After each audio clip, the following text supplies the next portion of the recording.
From JBS Studios in Greater New York, this is the JBS News Update with Teisha Bader.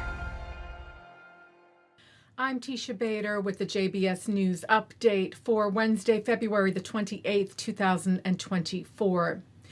With fierce fighting continuing in Gaza between Israeli troops and terror group Hamas, the IDF announced 2 casualties, 25-year-old Major Yiftach Shachar and 24-year-old Captain Itai Seif, who, according to the Times of Israel, were killed when an explosive device went off in a booby-trapped building in northern Gaza yesterday morning.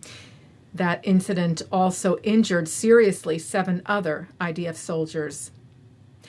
The IDF shared images upon the conclusion of a 2-day joint airdrop operation getting humanitarian aid to Gazan civilians, writing as part of cooperation between Israel and the international community, Jordan, France, the United Arab Emirates, Egypt, and the USA, the airdrop operation of 160 packages of food and medical equipment for the residents of the southern Gaza Strip and the Jordanian Field Hospital in Khan Yunis.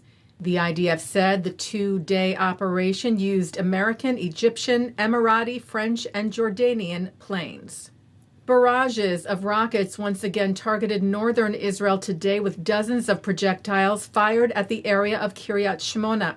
The IDF saying 10 rockets crossed into Israeli territory.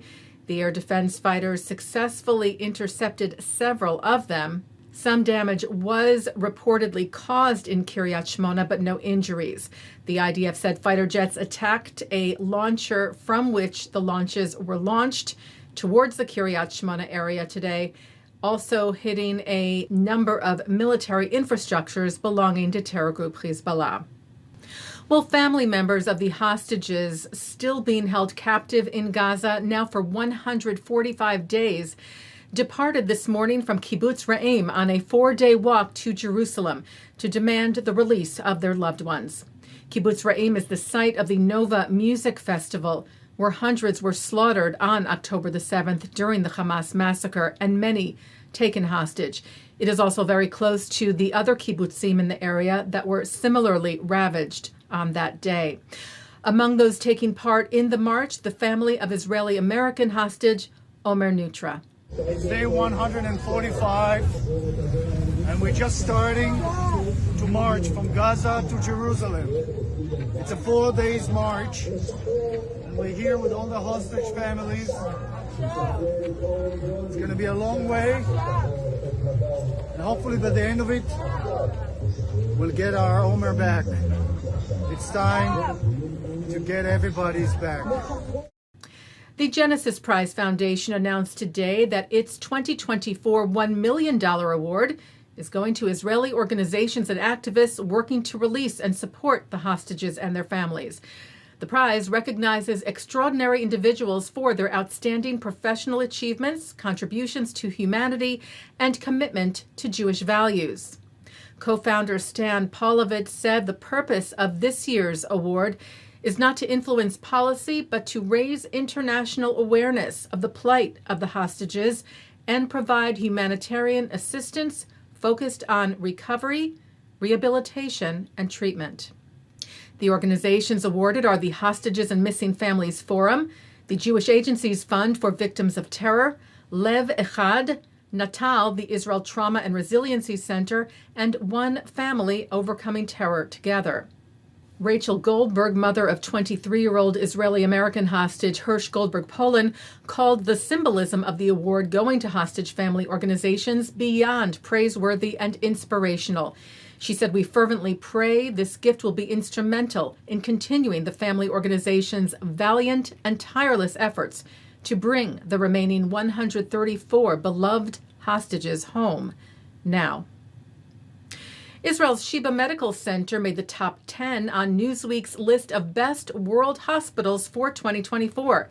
Sheba noted this was the 6th consecutive year it's been ranked among the world's top hospitals, coming in this year at number 9.